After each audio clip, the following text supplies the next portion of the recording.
네, 대선 체제로 전환한 더불어민주당이 오늘 오후에 정책의총을 열어서 이른바 대장동 방지법에 대한 의견을 모을 예정입니다. 현재 모으고 있는 그런 상황이겠죠. 그리고 이재명 대선 후보가 선언한 부동산 대개혁을 입법 지원하겠다는 구상인데 앞으로의 방향이 주목되고 있고요. 한편 국민의힘 대선 후보 선출은 이제 하루 앞으로 다가왔습니다. 당원 투표와 국민 여론조사 결과를 바탕으로 최종 후보를 결정하게 되는데 어떤 결과가 나올지 주목이 되고 있습니다. 이 시각 정치권 상황은 이강윤 정치평론가와 이야기 나눠보도록 하겠습니다. 어서 오십시오. 안녕하십니까? 예, 말씀드린 대로 부동산 대개혁 앞선 연설에서도 이재명 후보가 이제 강조를 했기 때문에 이 선대회의 이후에 이제 처음으로 참석해서 부동산 대개혁을 하겠다 이렇게 밝혔습니다. 그래서 민주당은 정책의총을 열어서 대장동 방지법을 당론으로 채택할 움직임을 보이고 있는데요. 일단 이재명표 정책 시동은 어떻게 평가를 해주시겠습니까?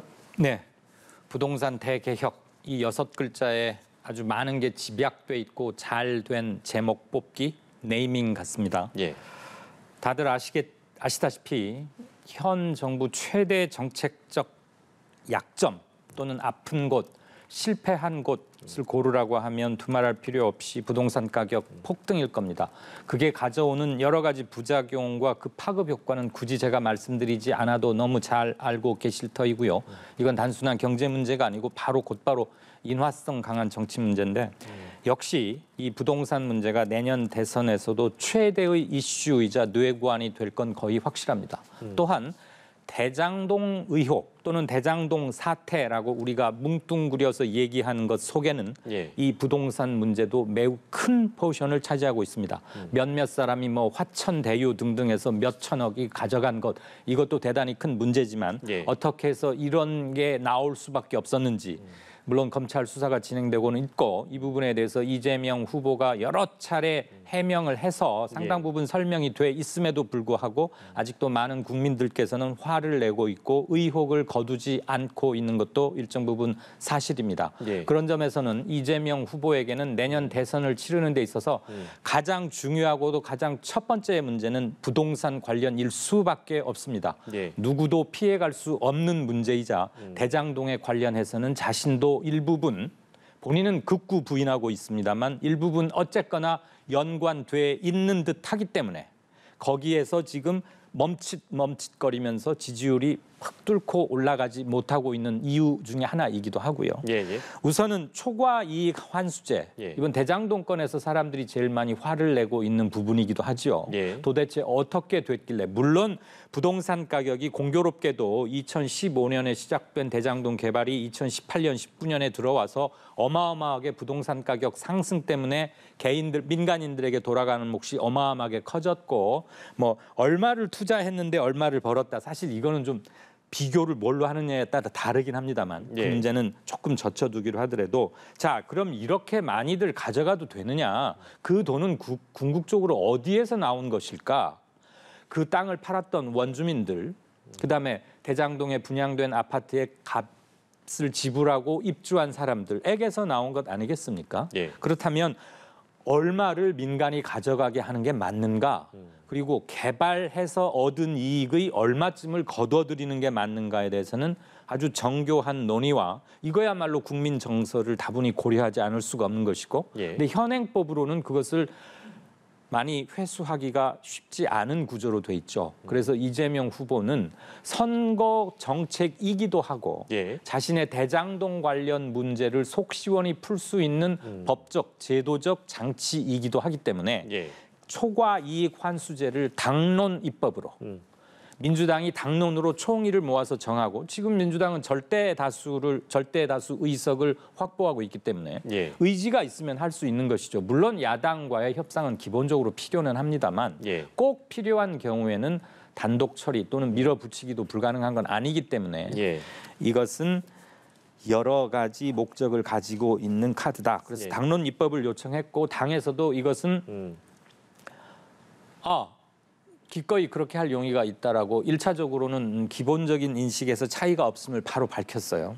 또 하나가 지금 이재명 후보가 열흘 사이에 국민재난지원기금 한 100만 원 합쳐서 모두 100만 원쯤은 토탈 지급되도록 하자. 그러려면 한 30만 원에서 50만 원 정도는 드리자는 얘기 아니에요? 벌써 지금 이 말을 4번째 합니다.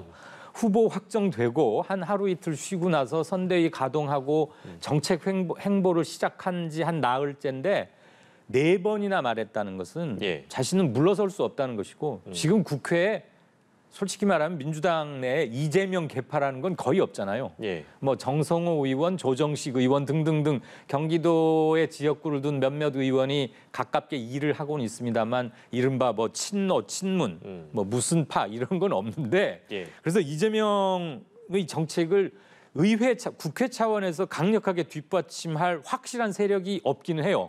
지금 뭐 메머드 선대위 구성했다고 지난주에도 앵커님과 이 말씀 나눈 거 기억납니다만 심정적으로 하나 똘똘 뭉쳐있지만 확실하게 정치적으로 모션을 취하고 액션을 취할 것은 아직은 좀 약한 편인데 그래도 국민재난기금을 4번이나 이렇게 힘주어서 말하고 어제는 화면 보니까 지나가다가 기자한테 김부겸 총리가 이 주머니 이 주머니 저 주머니 뒤진다고 돈이 없던 게 막 나오고 그러는 건 아니다 그러면서 적어도 지금 추경으로 다시 드리기는 좀 힘들고 내년 본 예산에 반영을 한다면 그건 국회 몫이니까 국회에서 일단 하는 대로 해보겠다 이러면서 상당히 유보적이고 보기에 따라서는 대통령 후보 이재명과 김부겸 총리가 이렇게 조금 이 건으로 이렇게 정면 부딪히는 거 아니야? 말을 서로 대놓고 정면으로 피하지 않고 하네. 이런 이미지를 가졌을 때 충분해요. 그러니까 김 총리 말이 전해지고 나서 이재명 후보가 무슨 일정 지나가다가 기자 질문에 이렇게 아주 짧게 대답하더군요. 예산이라는 건 원래 늘 부족하다. 돈이 남아서 하는 게 아니고 선후 경중을 따져서 급한 데 먼저 하는 거 그게 예산 정책이다. 김부겸 총리에 대해서 치 받은 거죠. 그거 그렇지 않다. 의지의 문제지 돈이 있어서 주는 거 아니지 않느냐. 이렇게 다시 한번 강조했어요. 이거 가지고는 뭐 파열음, 정렬 충돌 이렇게 제목을 뽑기도 하던데 뭐 제목 뽑는 건 해당 언론사의 마음이긴 하지만 충돌까지는 아니더라도 자신의 입장은 분명히 말을 했고 총리로서는 지금 돈이 있는데도 정부가 의지가 없어서 돈을 안 주고 있는 것 같은 그렇게 전달되는 건 또 막고 싶었겠죠. 사실이기도 하고요. 또 홍남기 경제부총리가 이 문제 때문에 항상 국회와 민주당과 부딪혀 왔으니까 예상은 됐던 문제이긴 합니다. 정말 의지가 있다면 그래서 어제 당에 가서 정책위 선대위 회의할 때 송영길 민주당 대표가 이렇게 중재를 하더군요. 정부의 고충도 알고 이재명 후보의 간곡한 뜻도 알겠으니 뭔가 절충안을 모색해보겠다. 이 말은 지금 당장은 묘안은 없는데 양쪽 체면을 구기지 않아가면서 해법을 찾아보겠다.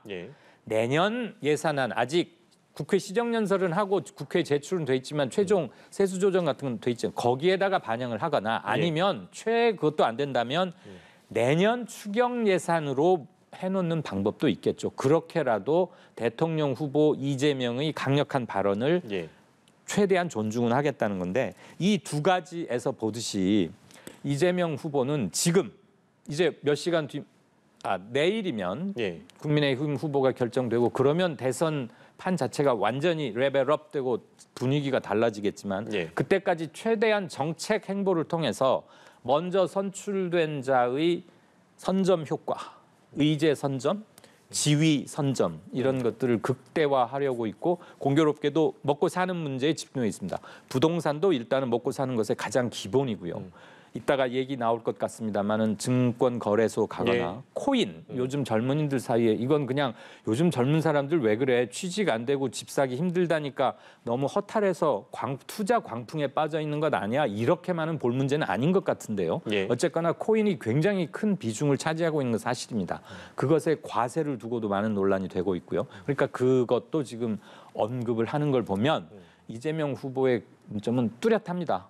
먹고 사는 문제, 경제 그리고 선대위 출범 첫날도 제1호 공약으로서 성장 얘기했지 않습니까? 다만 공정성장이라는 앞에 공정을 붙이긴 했지만 성장에 방점을 찍고 있는 것 기본적으로 파이를 키우겠다. 나에 대해서 갖고 있는 진보 후보에 대해서 갖고 있는 일말의 중도층의 특히 중도층의 일말의 불안감 이런 거 불식시키겠다. 성장주의자다. 다만 여지껏 했던 성장, 기득권층이 그 많은 걸 다 가져가는 그런 파이 성장만이 아니라 공정한 성장을 끌고 나가겠다고 확실히 자기 이미지 메이킹은 지금 분명히 하고 있는 며칠인 것 같습니다. 예, 종합적으로 분석을 해주셨는데요. 조금 쪼개서 질문을 드리고 싶은 게 개발이익 환수제 같은 그러니까 부동산 입법 과제들을 이제 선명성 있게 들고 나오는 부분들, 이제 특히 좀 지켜본다면 개발이익 환수제에서 가장 많이 언급되고 있는 게 야당이 이제 그동안 해왔던 주장을 보면. 대장동 의혹과 관련해서 개발 이익을 당시 성남시가 제대로 환수하지 않았다. 이게 배임 혐의가 있는 거 아니냐? 예. 이렇게 지금 주장을 하고 있는데 만약에 개발 이익 환수법이라는 게 실제 입법되는 것을 그러니까 여야 합의를 한다고 가정한다면 네. 야당이 반대할 명분이 있겠는가? 그래서 오히려 어떤 이재명 후보 입장에서 선제적으로 역으로 역공에 들어간 거 아니라는 분위기로 읽을 수 있을까요? 정확하게 짚으신 것 같습니다. 대장동 때문에 사람들이 화가 나 계시는 것은 지지 성향이 뭐 보수냐 진보냐를 떠나서 아니 어떻게 해서 상상도 할 수 없는 이득을 거두고 그들끼리 몇십억, 백억씩 주고 심지어 어떤 사람에게는 유동규 씨 구속돼 있는 700억을 주기로 약속을 하고 예. 도대체 무슨 일을 했는데 뭐 7억도 큰 돈인데 안 그렇습니까? 70억도 아니고 700억을 주기로 했다? 그럼 무슨 편의를 어떻게 보아줬길래 이렇게 어마어마한 아니 무슨 재벌들 뭐 국민 성금 낼 때도 많이 내면 100억 내잖아요.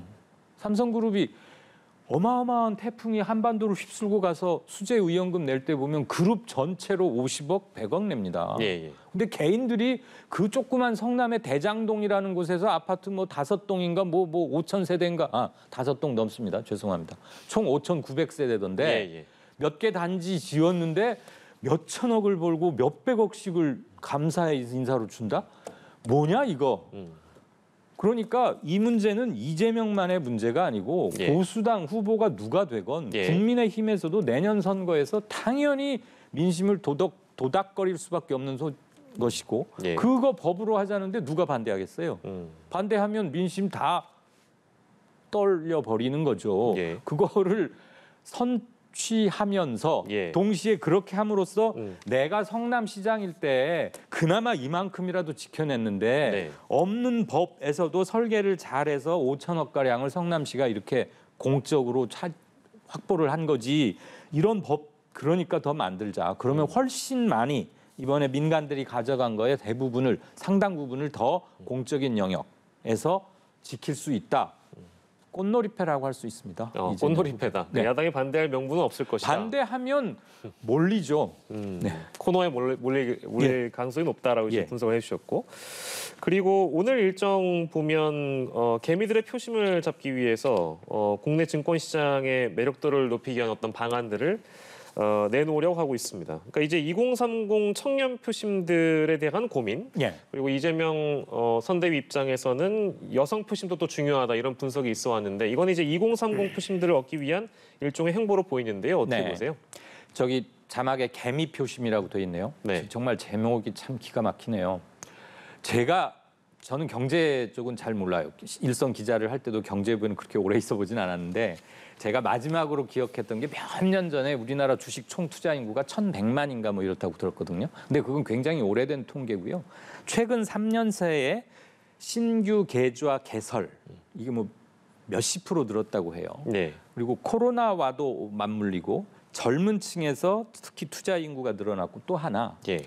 조기 은퇴 후에 그 생존 기간이 굉장히 길어졌지 않습니까? 고령 사회. 그래서 50대 중후반 이후에 주식 투자를 전업으로 하거나 삶의 방편의 상당히 큰 부분으로 갖고 계신 분들도 참 많답니다.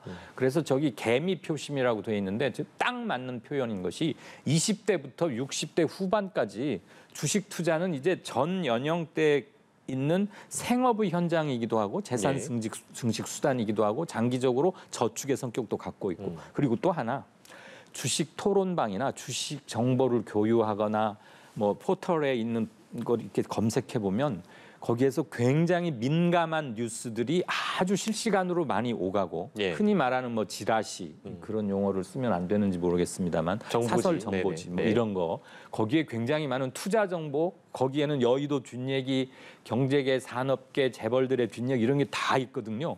그중에 아주 인화성 강한 것들도 많고 이런 게 개인 SNS나 단톡방 등을 통해서 아주 빠르게 유통됩니다. 정치 관련 정보도. 예. 거기에 함께 정치적 견해도 묻어서 확산되는 굉장히 중요한 통로이기도 합니다. 예. 그리고 공매도를 코로나 때 막 모든 게 북락하는 공포심 이런 게 있으니까 우리 정부가 잠시 그걸 브레이크 걸었잖아요. 예, 그러다 예. 다시 풀긴 했는데 그러면서 늘 이거 가지고 이슈가 돼서 기관이나 외국인들이 많이 하고 개미들은 피해를 본다 이래가지고 이것도 굉장히 핫 이슈입니다. 예. 등등등. 증시는 단지 그냥 주식 투자하는 투자자들만에 걸쳐 있는 게 아니고 매우 광범위하고 아주 정보와 의견이 빠르게 소통되는 공간이기 때문에 예. 본인이 또 아주 뭐 슈퍼개미라 그랬나 10억대 투자도 했다는 말도 이재명 후보가 한 적이 있지만 그래서 저기도 역시 빨리 가서 선점하고 소통하고 얘기해야 할 곳 중에 하나입니다. 예. 빨라요, 저분은. 맥을 굉장히 잘 짚습니다. 예. 근데 이제 그 아까 초반에 당정 갈등에 대한 내용 짚어주시면서 재난지원금 언급해 주셨잖아요. 예. 근데 이제 증권가를 방문하거나 한국거래소를 찾거나 뭐 가상자산감독원을 언급한다든지 뭐 이런 등등의 움직임들을 보면 당정의 목소리는 좀 다른 것 같아서 특히 이제 가상자산 과세 문제 같은 경우에는 이재명 후보와 기획재정부의 입장은 다릅니다. 이제 이런 예. 것들을 어떻게 또 해법을 만들어서 풀어나가느냐가 과제일 텐데 이게 실제로 가능할까 이 문제도 있거든요. 어떻게 전망하세요? 그게 좀 일각에서는 불안 위태위태하다 또는 이재명 후보가 너무 본인 위주의 드라이브 뭐 우리가 뭐 하나를 쭉 밀고 가는 걸 드라이브 건다 이런 표현 하잖아요. 예. 그저 그 지점 때문에 좀 아슬아슬까지는 아니더라도 조금 우려의 시각으로 보는 것 같아요. 이를테면 재난지원기금 주자 이것도 실은 당정하고 먼저 협의를 하고 예. 이 후보가 당에 요청하는 식으로 그렇게 해서 당이 논의를 거쳐서 정부와 당정 협의를 거쳐서 이렇게 하면 훨씬 모양새가 좋았을 텐데 예. 본인이 자 이제부터는 이재명의 정치고 이재명의 시간이다 이런 생각을 좀 과하게 했을 수도 있을 것 같긴 해요. 네. 근데 최초 발신지가 이재명입니다. 이재명이 당에게 말을 해서 또는 둘이 수기하는 기간을 거쳐서 하는 것 아니고 거래소나 코인 과세 여부도 마찬가지입니다. 이 코인 과세는 얼마 전에 한번 굉장히 핫 이슈로 떠올랐었는데요. 예. 소득 있는 곳에 과세 있어야 한다는 건 대전제고 대원칙이지 않습니까? 예. 코인을 통해서 소득이 발생합니다. 하루에 몇 배가 오르기도 하고 그러는 곳이라면서요. 물론 그 반대의 위험성도 있겠지만 그런데 제가 들어봤더니 이것 가지고 당과 지금 현재 정부가 크게 의견이 엇갈리는데요. 예. 당에서는 1년쯤은 과세하는 걸 미루자라는 거고 재정경제부 입장은 무슨 소리냐.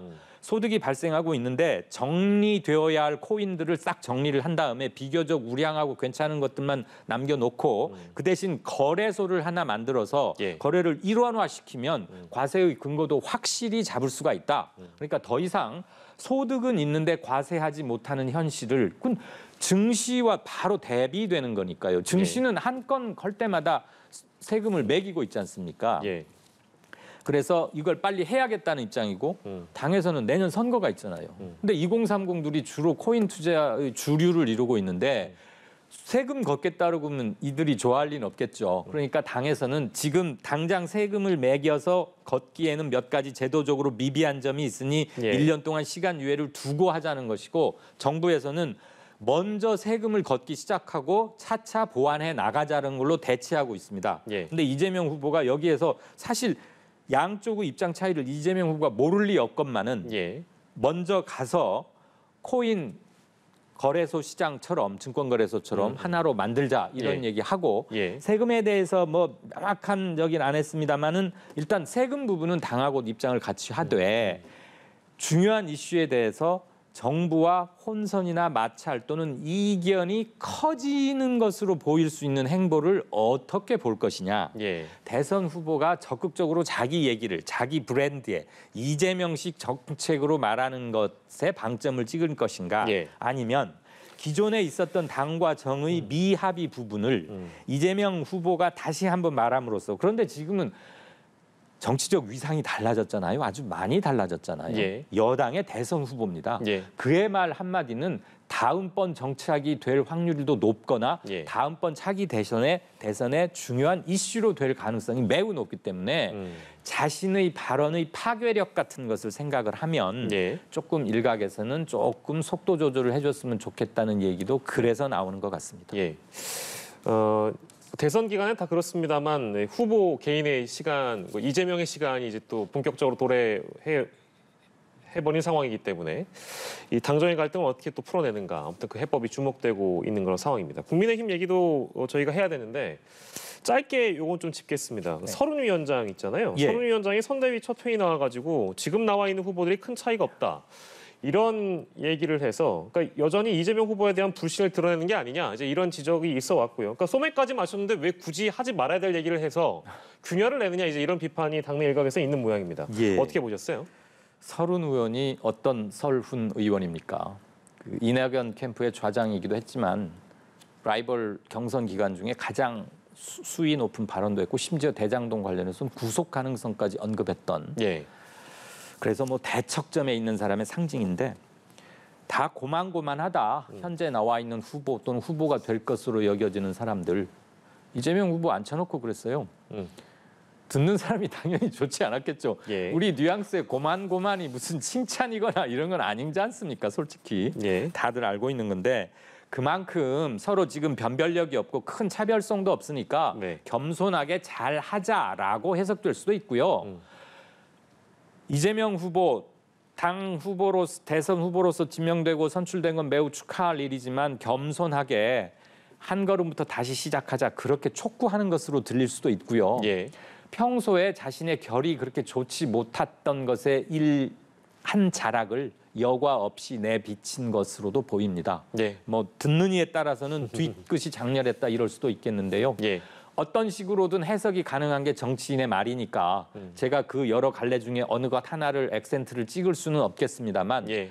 듣기 좋은 소리는 아니었고 예. 저 말을 듣고 더군다나 또 공교롭게도 나 무슨 출장 일정이 있어서 앞으로 2주일간 선대위에 못 오겠다고 그랬잖아요. 예. 지금 공동 선대위장이거든요. 예. 13명 중에 1명. 물론 선대위장이 머릿수가 많긴 하지만 그래도 꽤 중요한 역할인데 예. 더군다나 서른의 언행 하나는 기자들이나 언론이 관심을 가질 수밖에 없죠. 예. 왜? 서른이었으니까. 예. 어제 그래서 저 말은 관심을 모았습니다. 예. 파장이 좀 있을 것 같습니다. 예, 알겠습니다. 국민의힘 상황 저희가 짚어볼 텐데요. 당원 투표율은 60%를 돌파했고 최종 투표율이 이제 65% 안팎이 되지 않겠느냐, 이제 네. 이런 관측이 나옵니다. 최종 투표율 어떻게 나올 거라고 보세요? 이 질문은 좀 짧게 부탁드리겠습니다. 예, 이 62%건 65%건 예. 일단 이건 어마어마한 정치적 의미를 갖는다고 봅니다. 짧게 한 말씀만 드리겠습니다. 예. 약 석 달 전에 이준석 현 당대표가 될 때 당원이 불과 30만 명이 채 안 됐어요. 네. 그때 50% 정도밖에 안 됐습니다. 투표율이. 이번에는 58만 명으로 2배 가까이 늘어났는데도 투표율이 62%쯤 됩니다. 그러니까 분모가 엄청 늘어났는데도 투표해야 할 사람이 10명에서 20명 이상으로 2배 가까이 늘었는데도 투표율이 높아졌다는 건 예. 그만큼 발언하고 싶은 사람이 많다. 그리고 보수당에게 예. 정치적 미션을 주는 거라고 생각합니다. 예, 그렇군요. 오늘까지 진행되는 일반 국민 여론조사는 그럼 또 어떻게 또 전망을 하시는지. 그러니까 이게 당원 투표하고 다르게 일반 국민을 상대로 한 여론조사는 조금 뭐랄까 주목해야 될 부분, 그게 좀 다르다고 많이 분석을 하시더군요. 우선 질문을 하나 합니다. 예전에는 여러 가지 묻습니다. 지지하는 정당 뭐 이런 거 다 묻는데 이번에는 딱 하나입니다. 대 이재명 경쟁력으로 아무개 넷 중에 누가 제일 낫냐를 묻는 건데 네. 우선 그 전에 국민의힘 지지층이십니까? 당원이십니까? 먼저 물어가지고요. 당원 투표는 했기 때문에 당원이면 배제는 하되 예. 정권 교체 이 문제에 대해서 불투명하게 답하거나 하면 뺍니다. 예. 그리고 4명 중에 당원 투표에서는 4 중에 하나를 꼭 골라야 되는 거였거든요. 근데 여론조사에서는 모든 항목에 의견 없음 또는 모르겠음, 유보 이 항목을 꼭 둡니다. 예. 왜냐하면 실제 투표에서도 기권자가 있기 때문에 그 권리를 존중하는 건데 이번 여론조사는 목적이 분명하죠. 거의 그 후보를 뽑기 위한 답안지 하나를 꼭 받아야 하는 여론조사이기 때문에 예. 모르겠음 이분한테는 한 번만 더 재질문의 기회를 줍니다. 예. 계속 모르겠다고 하면 귀하의 의견은 배제된다. 자, 지금 답변을 하시겠습니까? 그래서 꼭 원하는 답을 받겠다는 거죠. 예. 그러니까 정치적으로 분명한 의사 표현을 해달라는 것이고 네. 상대적으로 정치 관심이 높은 사람들의 의견이 반영될 것이고 예. 이미 정해진 후보들 중에서 고르기가 쉽지 않을까 하는 추측은 합니다. 예. 참고로 이번 샘플은 복수의 여론조사 기관에서 현재 진행 중인데요. 내일까지. 1,500명입니다. 그동안은 1,000명 샘플을 주로 해왔는데 1,500명으로 50% 샘플 크기를 늘렸다는 얘기는 플러스 마이너스 3.1%포인트의 허용 오차보다 조금 더 허용 오차가 줄어드는 예. 즉 정밀도가 조금 더 높아진다고 볼 수 있습니다. 예, 끝까지 결과 예측이 좀 쉽지 않은 상황인데 저희가 어제도 사실 나오신 전문가분에게 아주 짧게 이건 결론만 내달라고 여쭤봤거든요. 예. 누가 제일 유리할 것 같습니까? 이게 여론조사가 진행되고 있어서요. 예. 제가 또 한국 사회여론연구소 소장이기도 한데 여기서 뭐라고 답변 드리면 여론조사나 일종의 투표 행위에 영향을 미칠 수 있는 거여서 예. 말씀드리는 게 좀 저어되기는 합니다만 솔직히 말하면 누구에게 유리한지 우선 결과는 전혀 모르겠고요. 예, 예. 홍준표 후보에게 조금 더 유리할 거라는 관측이 많은데 예. 그것까지도 여론조사에 응하는 분들은 아마 흉중에 심중에 다 계산을 하고 있지 않을까 싶습니다. 예. 이렇게만 말씀드리는 걸 죄송스럽게 생각합니다. 예, 매우 조심스럽게 말씀해 주시네요. 네. 지금 윤석열 후보, 홍준표 후보 이제 유력 주자로 꼽혀 있기 때문에 당연히 신경전이 있을 수밖에 없겠죠. 뭐 두 후보 모두 이제 이재명 후보랑 각을 세우면서 내가 더 이제 선명성이 있는 주자다라고 이제 예. 주장을 하고 있는 상황인데 그 오늘까지 이제 여론조사가 진행되기 때문에 당연히 이제 이런 움직임들을 보이는 건 어찌 보면 당연한 일이라고 봐야 되겠죠. 그렇죠. 예. 이건 마치 투표 개시 종료 직전까지만 선거운동 후보만이 할 수 있는 우리 그런 거 있잖아요. 예. 지금 딱 그런 식이죠. 현재 수능은 치고 있고 교문 밖에서 막 응원하는 선배나 어머니라고 생각하시면 될 텐데 그러니까 양측이 굉장히 신경을 쓰고 또 뭐 성북지구당에서의 뭐 투표 동료 또는 뭐 여론조사 응답 동료 이거 가지고 왜 당을 사칭하니 캠프라고 했어야 알지 이거 가지고 서로 막 붙고 그랬고 또 서민 교수가 뭐 홍어 준표 뭐 이래가지고도 치열하게 붙고 했는데 예. 양측이 공통점은 하나 있더군요. 평소에는 전선 아주 치열하게 물러서지 않고 막 다투다가도 이재명 경쟁력, 예. 이재명을 잡을 수 있는 사람은 나밖에 없다라는 점에서는 이구동성으로 강조를 했고 내일 오후 2시에 지금 후보 발표하겠다는 게 국힘당의 입장이지 않습니까? 그러면 예. 아마 오전 10시 정도까지는 저는 여론조사가 진행될 수 있다고 봅니다. 1,500명 샘플이 확보가 되면 예. 물론 오늘 조기 종료할 수도 있겠습니다만 밤에는 원래 그런 거 하면 안 되는 것이니까요. 예, 예. 1,500명을 다 못 채운다면 내일 오전으로 넘어갈 수도 있기 때문에 제가 아까 앵커께서 질문하신 예측은 잘 못했는데 예. 두 후보는 첨예하게 이게 공식적으로 종료되는 시점까지는 전선이 형성되는 대로 어떻게든 일촉즉발 다 도전과 응전을 계속 해 나갈 것입니다. 알겠습니다. 오늘은 이 내용까지만 짚어보도록 하겠고요. 이 결과는 이제 내일 발표됩니다. 네. 본선에 올라갈 후보는 누가 될 것인지 기다려보도록 하겠습니다. 내일 이후면은 선거 전 양상은 완전히 또 한번 달라지게 됩니다. 예, 후보가 정해지니까. 그렇습니다. 정치권 이슈 저희가 살펴봤습니다. 이강윤 정치평론가와 이 시각 정치권 상황 짚어봤습니다. 고생하셨습니다. 맞습니다.